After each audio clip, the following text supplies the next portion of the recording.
Hey guys, Craig Ridley here, founder of Your Business Coaching Club, and let me welcome you back to another podcast. Today, what I want to talk about are some golden rules, in fact 3 golden rules that I have for business owners creating personal wealth from their business career.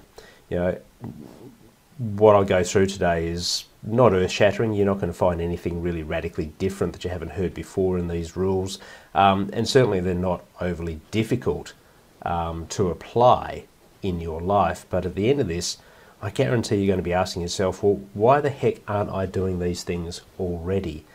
Why aren't I already on my way to becoming wealthy, or at least on my way to living the dream that I want to be doing?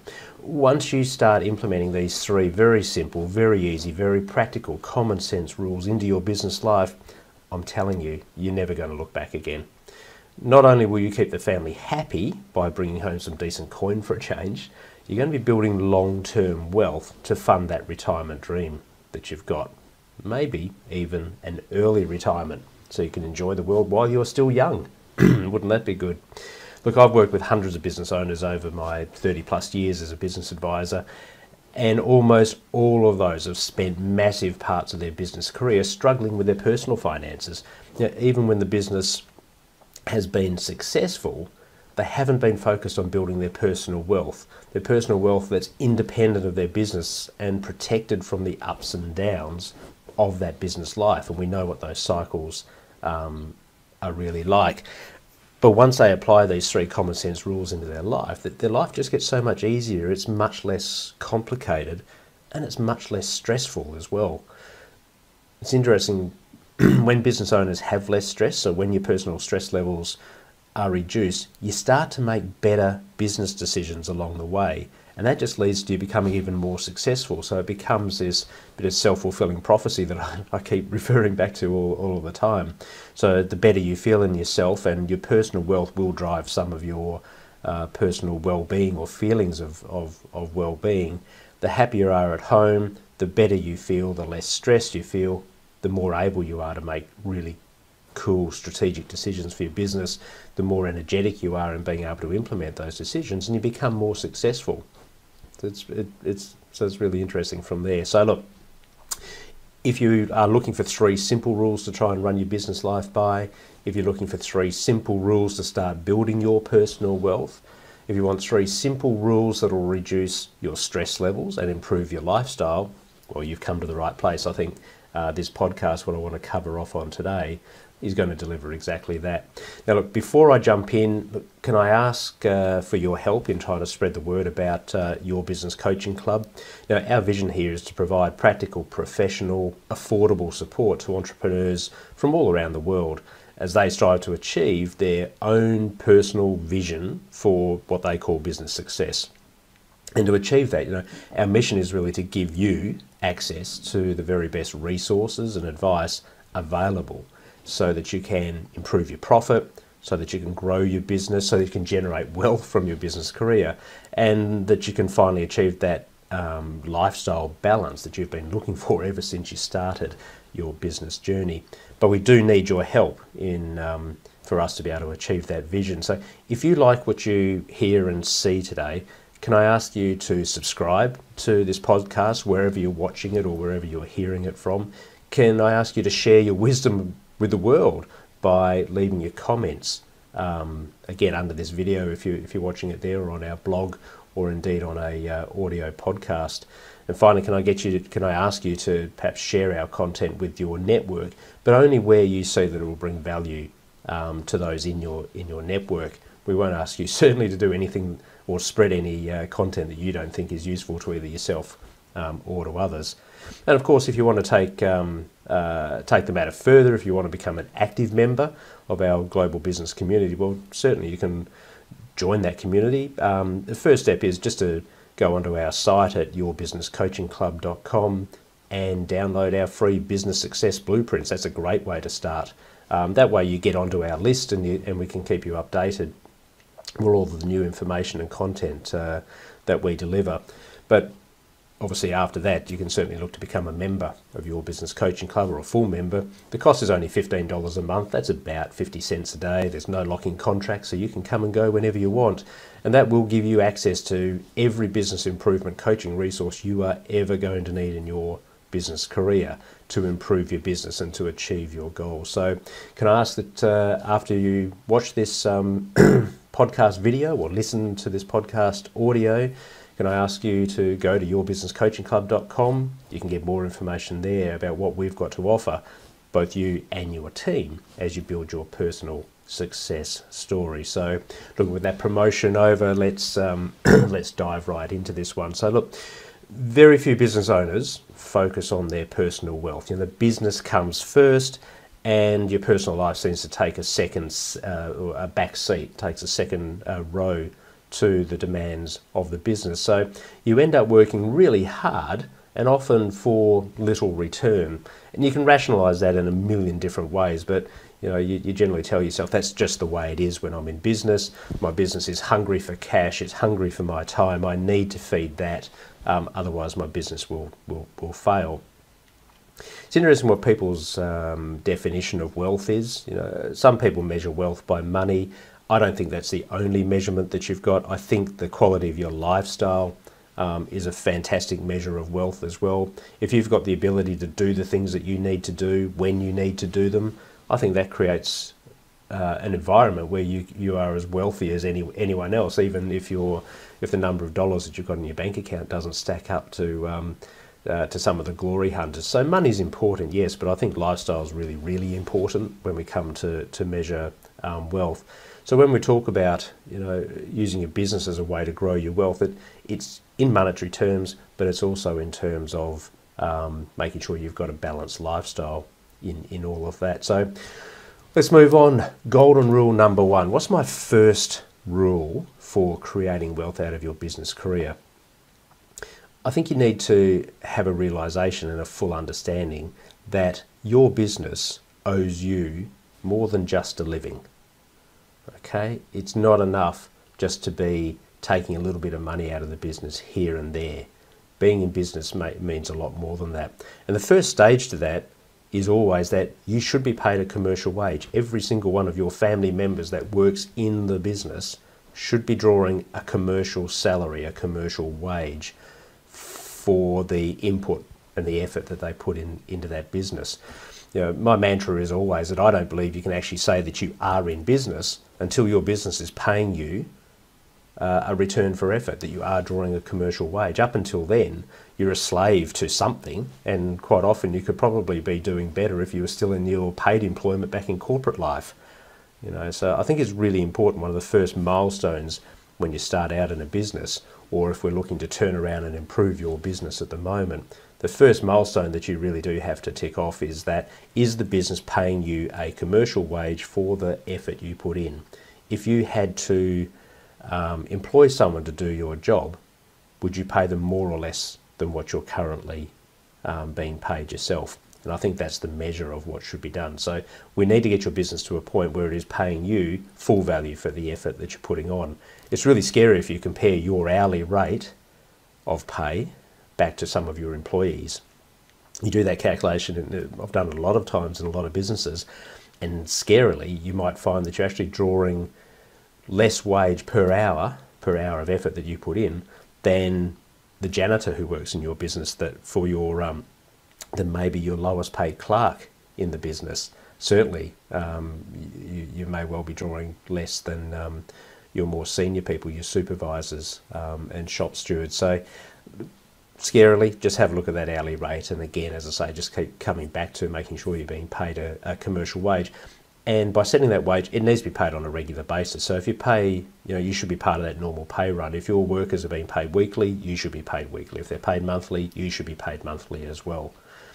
So we've got to make sure that you are drawing a wage. The last point I'd make on that wage is a lot of people justify to themselves, the reason I'm not putting a salary through is I want to keep the profitability of my business high, because that will lead to a higher value of my business when I come to sell it. Well, that's just fallacy. It is plain wrong. We'll talk about maximising the value of the business shortly. But one of the first things you do with that is you adjust for non-commercial wages. So if you ran your business and it looked like it had a really high profit, but you weren't paying yourself a wage, the first thing I'm going to do when I value that business is adjust for the wage and put it in there. So you're just fooling yourself if you're not paying yourself a wage. Do yourself a favour, pay yourself a commercial wage, then you can start to say that you're in business. Once we've ticked off that milestone, and still with this golden rule number one, which is that the business owes you more than just a living, if you're drawing a commercial wage firstly, secondly, you do need to get a return on your investment. You have kicked in your initial capital to set up this business. You've probably reinvested money in terms of not drawing commercial wages or even having to put physical capital back into the business. So you've created loan accounts, you've created equity entitlements inside your business. You could have put the money in elsewhere. You could have bought property with it. You could be sitting that in a bank account and earning some investment returns on that. But instead you elected to put it into the business. It's an investment. You should be getting a return on that investment. So normally it's in terms of in Australia we call them dividend streams, or just a distribution of profits, however you might do that in your particular company, but in your particular country, sorry. But we need to make sure you are getting a return on investment. If you've lent money into the business, you should be paying yourself at least the same interest rate on that money as what the bank is than you're paying the bank for the loans that you're putting in there. If the business is making profit, you should prioritise that a percentage of that profit gets paid out to you in some way, be it dividends or some form of profit distribution. So you draw a wage, which is a return on effort, but you must make sure that you're also getting a return on your investment for both the time, effort, money that you've put into that business. You might justify the reason that you don't draw some of this money out as the business can't afford it from a cash flow. So you really have to get in control of your cash flow, and we've got plenty of resources on the site, the Your Business Coaching Club site, that'll focus on cash flow and how you can improve that. But what you actually have to do is make a mind shift change and prioritise the fact that the business needs to pay money to you outside of the business bank account.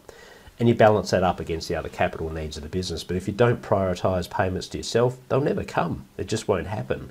So, it's really important. If I put a summation there on my golden rule number one, the business owes you more than just a living. You should be getting a return for effort in terms of a wage. You should be getting a return on investment in terms of an interest return on your capital, or a share of profits on the way out, and just make sure that you're prioritising it. So that's golden rule number one. Golden rule number two, you need to maximise the sale value of your business, but at the same time you can't rely on that, on the sale of your business to be everything to fund your retirement. So yes, we need to focus on the sale value and maximise the proceeds we get at the end, because that's the biggest payday you're probably ever going to have. If you create a successful business, if it generates lots of value in what it's doing and you find the right buyer, you will sell it for more money than you'll probably have seen during your business career. So it's important that we try and get that. But there's also this dilemma that the business might not actually be saleable when you come to sell it. Disruptions come into so many industries now. Your business might be useful to your customers today. It might be really attractive to buyers today. But will that continue to be the case tomorrow, or in 5, 10, 15, 20 years when you decide that it's time to sell out? You can't guarantee that in these days.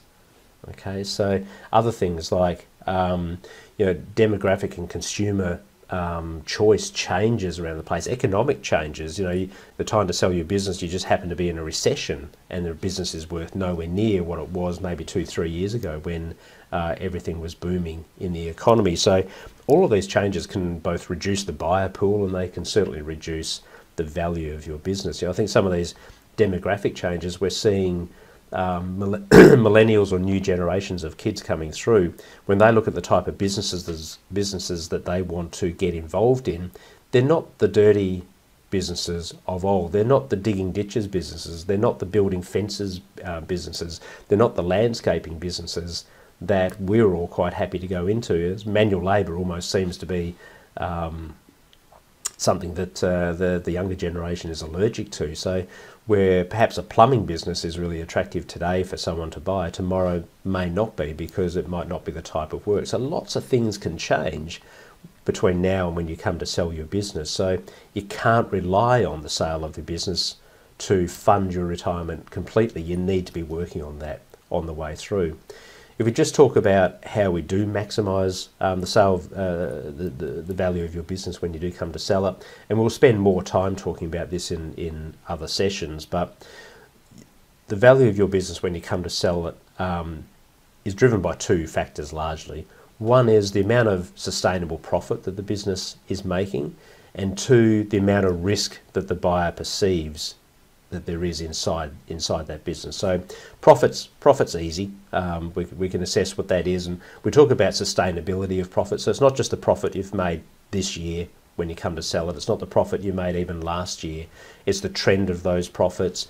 It's the buyer's assessment of what is the sustainable profitability figure of the business after adjusting for all the personal expenses, after adjusting for non-commercial wages, all of those sort of things. What is the true underlying profit of the business going forward? That's step one.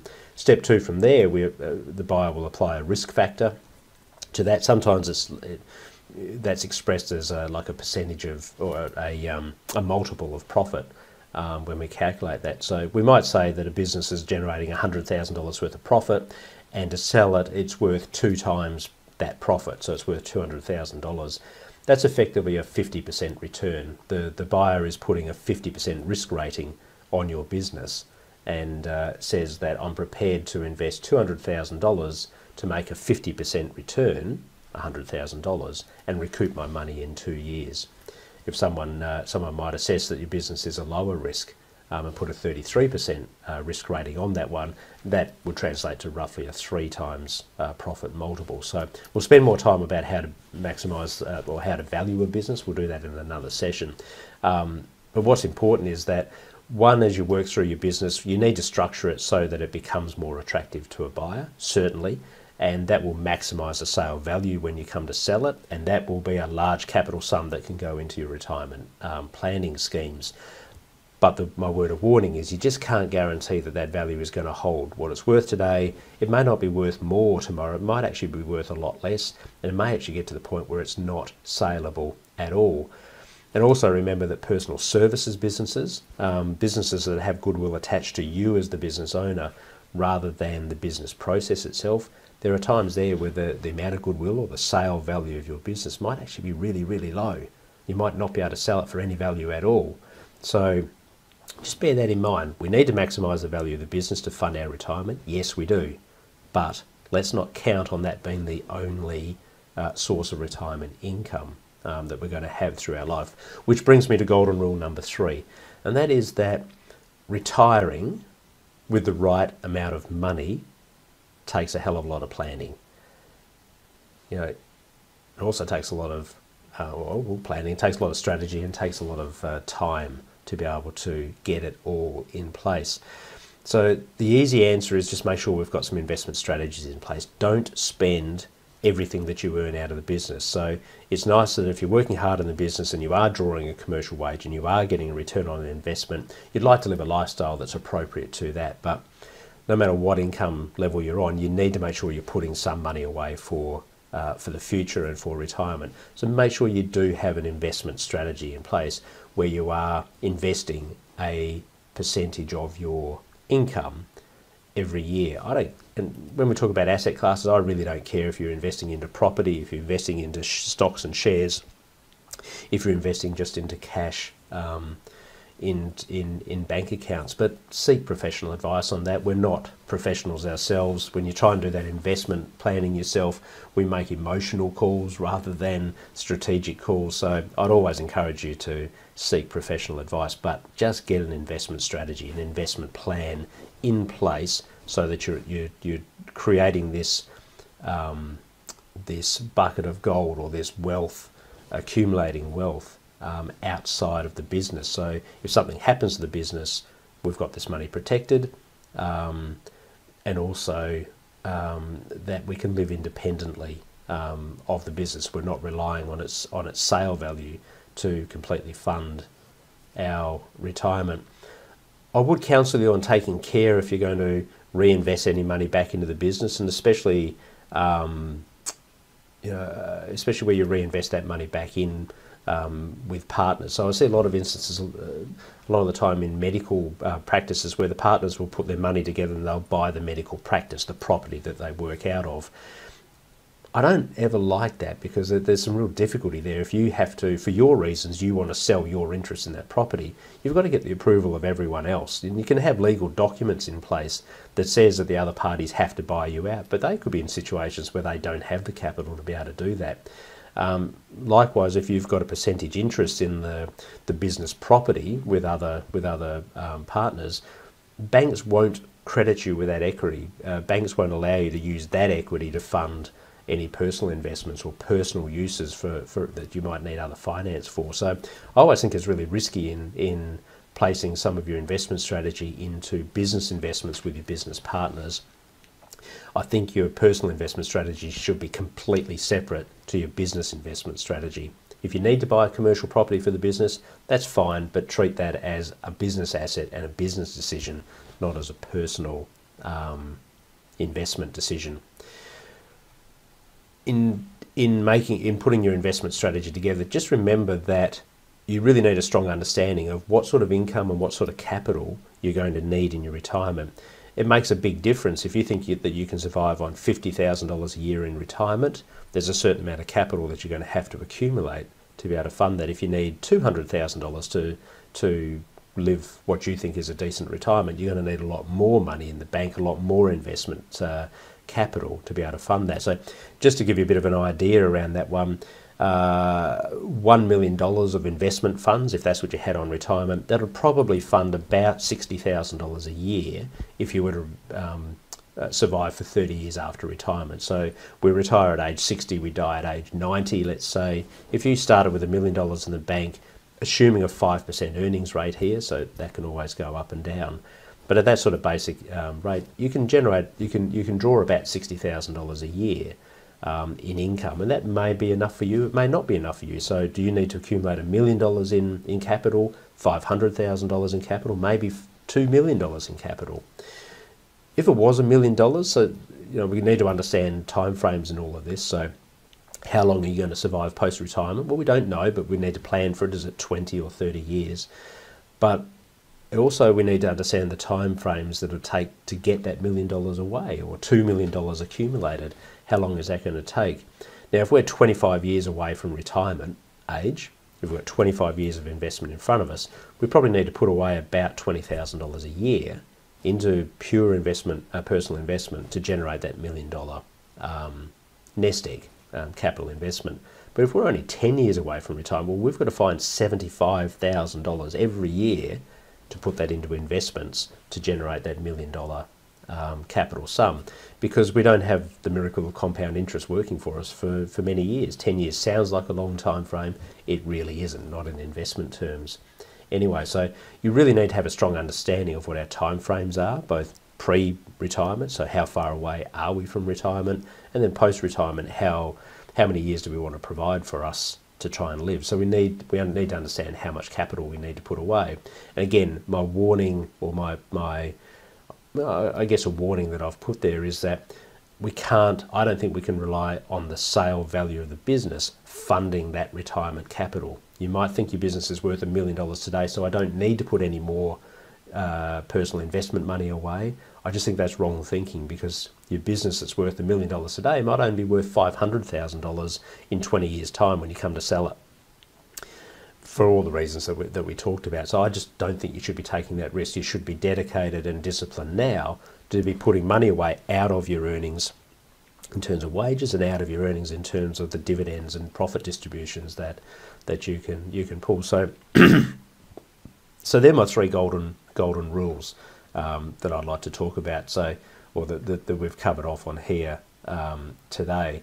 So, certainly the business owes you more than just a living. Make sure you're drawing a commercial wage, make sure you're getting some form of return on investment, and prioritise the cash flow of the business to be able to generate that for you. Golden rule number 2: maximise the sale value of your business by all means, but just don't count on that being the only or the significant contributor to your retirement funds. Make sure you've got a personal investment plan that's been developed at the same time. If you can sell your business for a massive amount of money at the end, fantastic. That's cream on the top of your retirement plan. Just don't risk it. Just don't leave everything to just the sale of the business. And then in golden rule number 3, it takes time and it takes planning to get a investment strategy working properly for you. So just follow those 3 golden rules. And look, let me just add one more in there. Perhaps call this diamond rule number 4, take action. All the information in the world is useless if you don't take action on it. So just, can I ask you just to consider these 3 golden rules, see how they can apply in your own business, and take some action. So look, that's all I think for now. Looks like I've been going for about 25 minutes or so, which is a little bit longer than I normally like to be able to do, but let's call it quits there today. I hope that information is useful to both you and your team. Please make a commitment to yourself. Think about what we've just covered. Think about how it applies to your own business model and your own personal situations in life, and then take some action. Get something started. Now, if you're a member of Your Business Coaching Club, there's plenty of small business coaching modules for you to work through on this type of topic. So plenty there on profit improvement strategies. There's a couple of modules there on how to value your business and how to maximize the value of your business. There's quite a number of modules there on improving your cash flow management, so we can free up some cash to be able to pay this money across to you. And certainly there's modules there on lifestyle planning and the importance of getting that work-life balance. Remember, you can always contact us through the Clubhouse if you want any, if you've got any specific questions on how you can apply today's learnings into your business and into your life. So hit us up in the Clubhouse, and we'll provide you with some answers through some of the masterclass sessions that we run that you're well aware of. And please, look, just can I ask you to share your wisdom with the community? Leave your comments below this video, below this podcast, and also hit us up with comments in the members forum. The more that our members contribute, the more we learn from each other. So look, really fantastic if you can do that. If you're watching this video, if you're listening to this podcast and you're not a member of Your Business Coaching Club, well, sorry, you're just going to have to go it alone on this one. But I would encourage you to have a look at our coaching club and just see if it is right for you. I don't think you're going to find a better coaching resource, a business coaching resource anywhere else on the net or even face to face. Nothing really offers our value, I think, for just less than 50 cents a day. So check us out on yourbusinesscoachingclub.com. Remember to jump on our list by downloading our free business success blueprints, and we can stay in touch that way. And if you really think that our club can be useful to you, love to see you come on board as a member. Thanks everyone for watching and listening to this podcast. Remember to subscribe to this podcast wherever you're watching it or listening to it, so that we can stay in touch. And please share us and spread the word. I'll see you in the next podcast or in the members clubhouse. See you later then. Bye.